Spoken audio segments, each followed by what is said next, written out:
What is up, YouTube? I'm Devon DaVinci, leader of the Renaissance crew, and you are watching DaVinci Reacts. Today, we're going to be getting into a video that I wanted to do because I want to learn more about these particular people. And there's two people in particular that I'm really fascinated about and need to learn more about. And I think the world needs to know more about them. The fact that they don't have like a holiday in every single country in the world is shocking to me.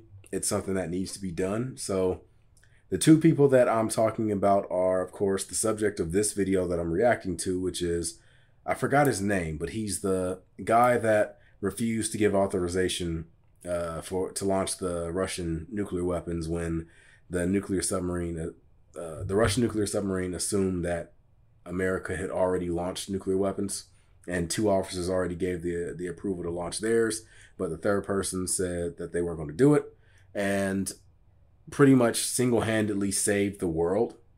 That's what this video is about. And the second person that I'm particularly fascinated to learn more about is Alan Turing, the person that broke the Enigma code of the Nazis and pretty much saved he pretty much deciphered the intelligence that allowed us to put us on even levels with the Nazis as far as gathering information and knowing what they're all about and, you know, predicting their moves and things like that. So he definitely helped the war, which in the end took down the Nazis. So again, these are people we need to learn more about. Anyway, let's jump into this and see what it has to offer. This video is uploaded by a channel called Today I Found Out. It's the same channel that does biographies, where they just take a figure and they will talk about pretty much their life and things like that. But anyway, let's go ahead and jump into this and see what it has to offer. Hello, I'm Simon Whistler. You're watching the Today I Found Out YouTube channel, and in the video today, we're looking at the story of the man who saved the world. And just before we get started, I will say that this video is brought to you by Audible. You can go to audible.com/brainfood to start your free trial. And if you have any extra information that might not appear in this video, feel free to go to the comment section, because like I said, I want to learn as much as I can. The US and the Soviet Union were on the brink of possible mutual destruction. The world as a whole was facing a possible nuclear winter and all the devastation that would come with it. The Cold War had been escalated to tepid and was close to becoming hot with the failure of the Bay of Pigs in 1961 and the ensuing Cuban Missile Crisis. In May 1962, Soviet President Nikita Khrushchev and Cuban President Fidel Castro reached a secret agreement that allowed the Soviets to start building missile sites in Cuba, including stocking them with nuclear missiles, 42 of them in total. It should be noted here that the US at this time had nuclear missiles in Turkey and Italy that could hit Moscow within 16 minutes of being launched. On the flip side, the Soviets had plenty of nukes pointed at and perfectly capable of destroying the US's allies throughout Europe.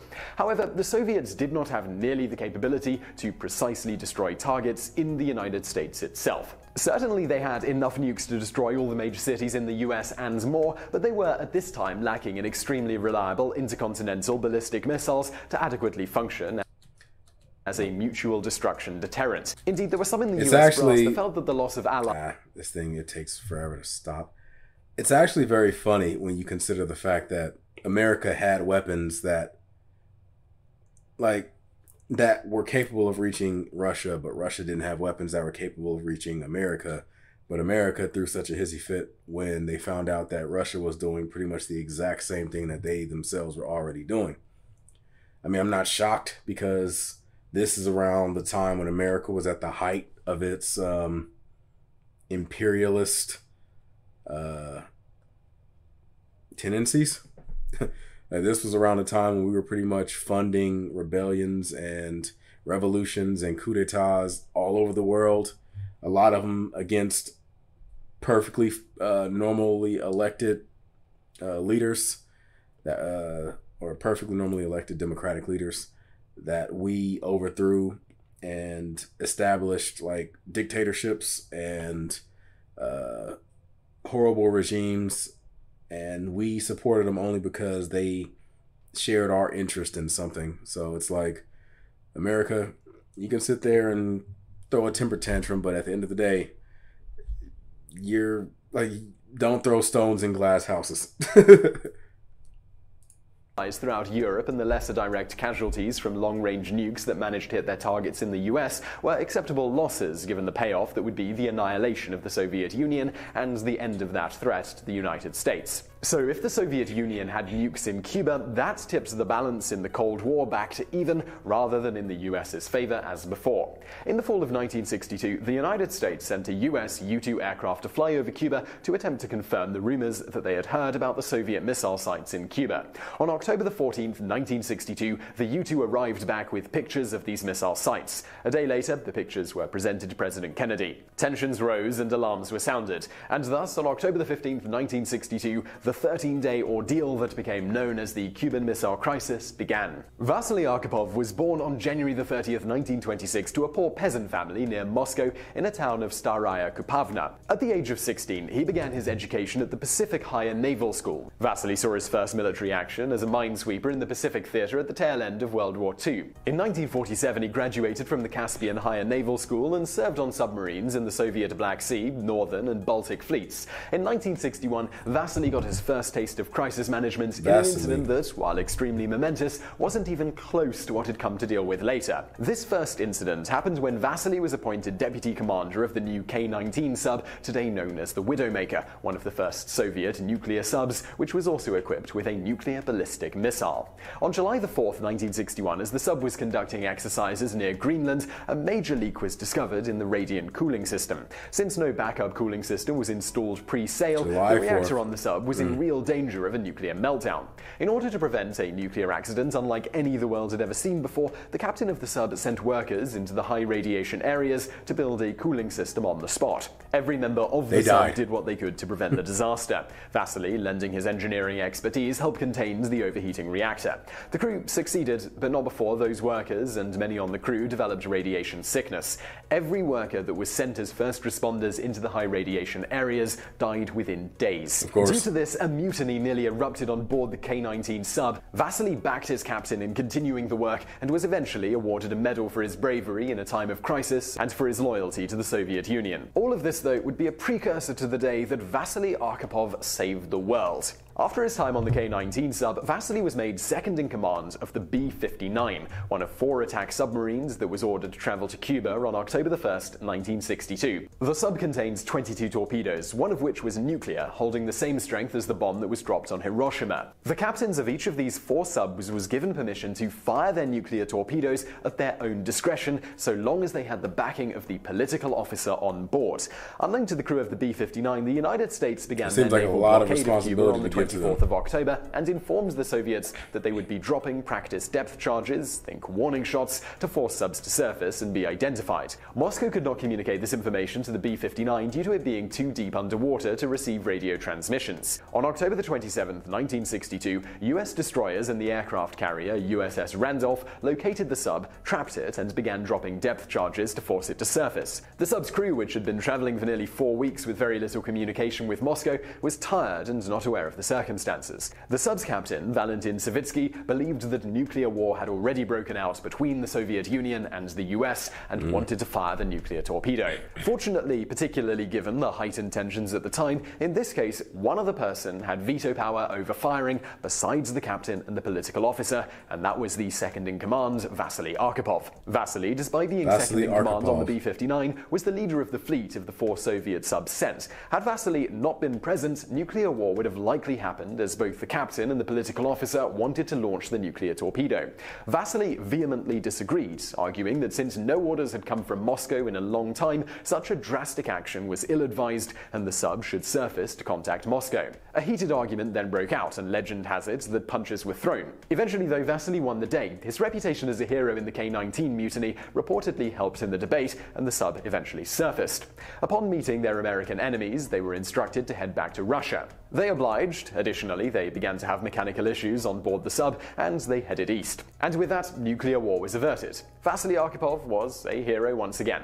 When the sub arrived back in Russia, the crew of the B-59 were met with trepidation. After all, they had pretty much surrendered to the Americans. Said one Russian admiral to the submariners, "It would have been better if you'd gone down with your ship." Despite the not-so-hero's welcome he originally received from the Soviets upon his...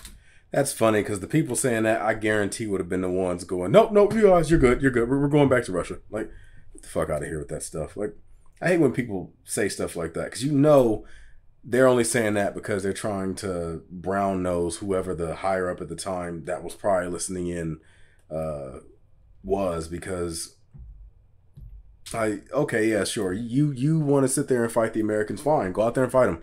The ship's right here, you can just sail right back out there. I mean, there's nothing stopping you. Just go ahead.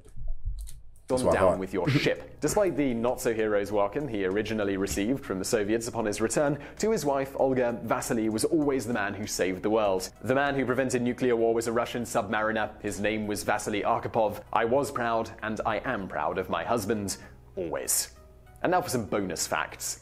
Due to the large number of nuclear accidents occurring during the construction and service time of the K-19 sub, it was nicknamed by the Russians Hiroshima. At no point did they ever call it Widowmaker, despite it being known as that today. That nickname was given to it and popularized by the 2002 movie K-19 The Widowmaker, starring Harrison Ford and Liam Neeson, and directed by Catherine Bigelow. While the movie is fairly historically accurate, the characters do not have the same names as the actual crew members. The character, played by Peter Sarsgaard, is probably based on Vasily Arkhipov. Vasily continued serving in the Soviet Navy. He was promoted to Rear Admiral in 1975. Later, he would become the head of the Kirov Naval Academy. He retired in the mid-1980s. He passed away in 1999 at the age of 73 as the result of complications due to radiation exposure from his time aboard the K-19. Wow. Alright, so at the top of the show, I mentioned that this video is brought to you by Audible. If you watch this show regularly, you know... So in a sense, he did give his life fighting for... or fighting, I guess, technically against the Americans.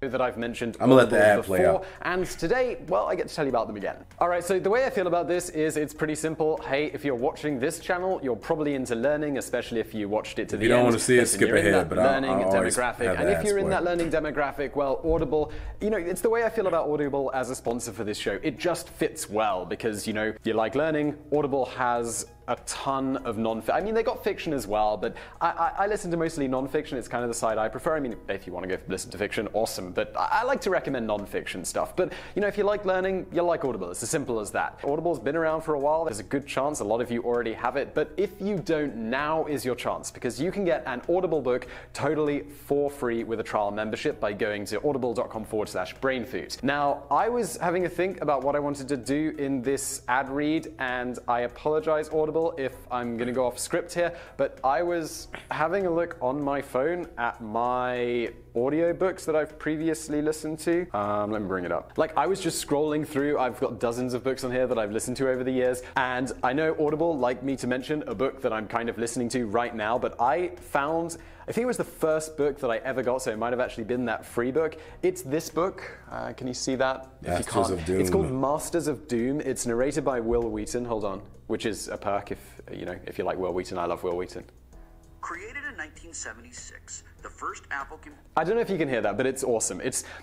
I think one of the reasons Audible like me to talk about a book that I'm listening to currently is because I know why it's so great. All I can remember is that this book is amazing. It's about the guys who started and made Quake and Doom, and it's kind of these two young, super creative guys building this empire, having all there's like a rivalry going on as well. John Carmack, I don't remember a whole lot about it, but I do remember that it's amazing. I'm probably going to go listen to it again. But listen, if you're not into that, if that's not your sort of thing, don't worry, they've got loads of other stuff. I typed knitting into Audible, 69 or John results Romero, came up. the zombie no jokes, dude. if you like knitting, it's probably great as well.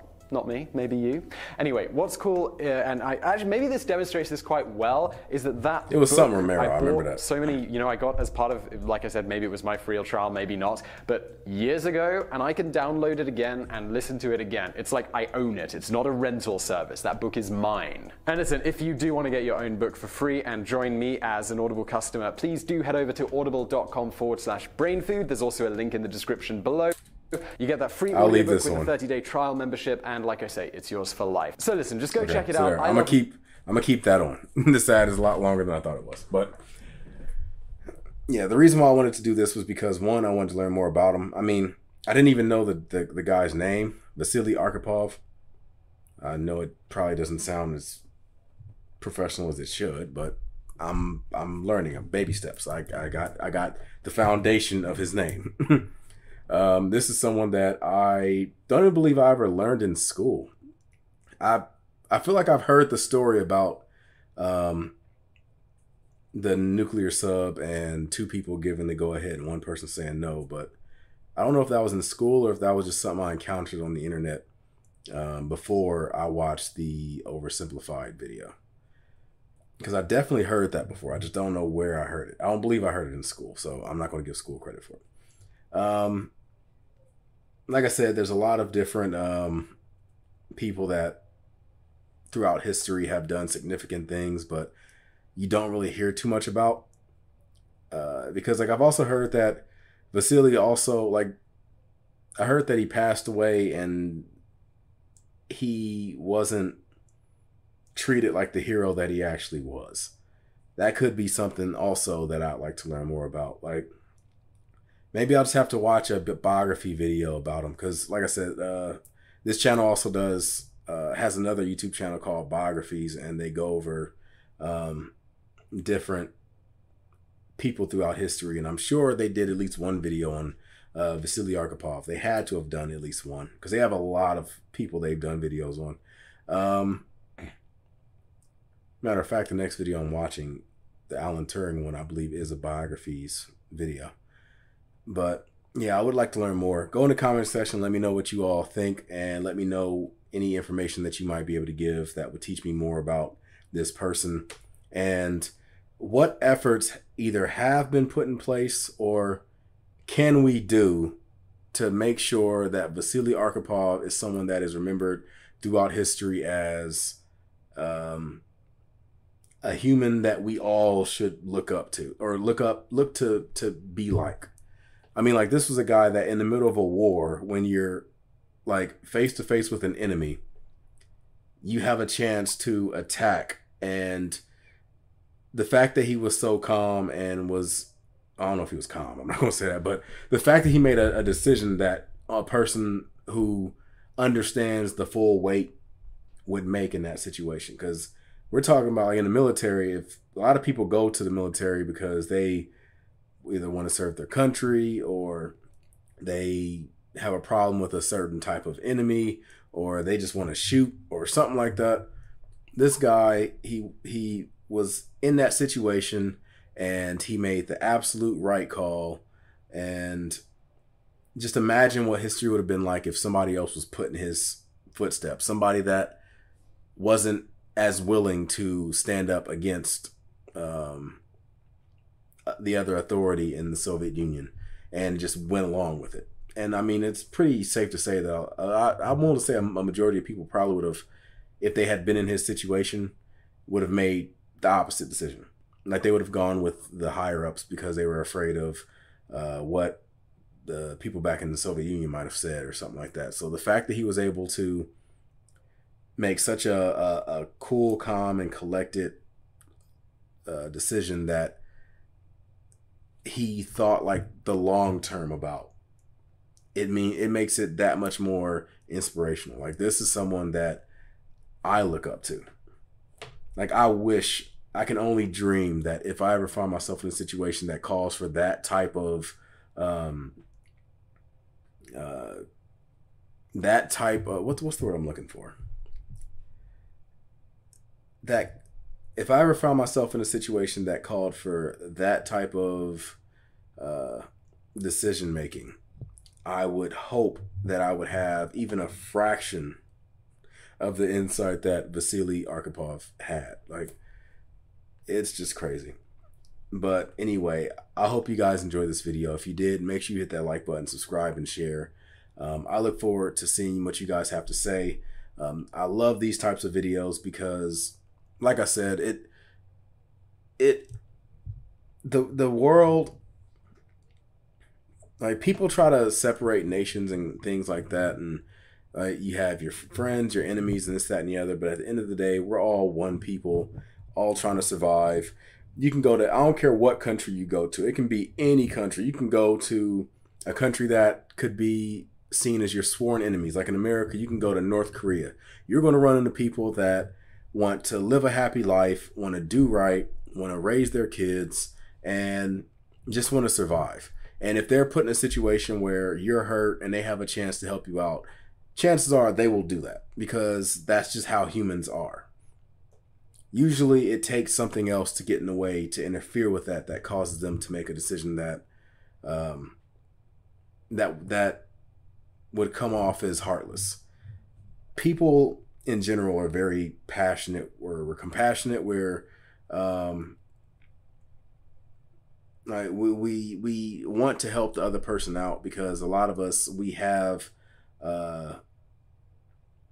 that whole golden rule thing within us. Like, we know that we don't want, like, if we were in this situation, we would want someone to help us, so let's go and help somebody else. Because if you don't help them, then likely if you ever find yourself in that situation, you can't be surprised if they turn around and do the same thing that you did. So it's like, you just have to always try to be as respectful as you can and always help out the next person. And like I said, even with these countries that like you are enemies with, at the end of the day, we're all the exact same. And that's why I love videos like this, because Vasily Arkhipov is someone that, as an American at that time, you're taught that this is the enemy. This is someone that you are supposed to like hate. But then, and they're taught the same thing, but then he turns around and does that, and it's like, wow, that goes beyond the Cold War. That goes beyond communism versus capitalism. That goes beyond America versus Russia. That's one human to another human, or one human to the world of humans, making a decision not as a Soviet soldier, but as a person, as a human, as someone with empathy and compassion, and understands that, no, this ain't the right answer. Even if everybody around me telling me this is the right answer, I know deep down it's not. And he went with that. He went with that gut decision, as opposed to the decision that a lot of people probably would have went with because, you know, like I said, they would have been instructed to or something. But anyway, I'm going to give you the deuces. I look forward to seeing what you have to say in the comment sections, and any other videos that you might recommend involving people that have done significant things in history but don't really get a lot of limelight brought their way. Feel free to go in the comment section and let me know, because I'm on a mission to look for these people. Anyway, I'm going to give you the deuces, and I'll see you all later. Deuces.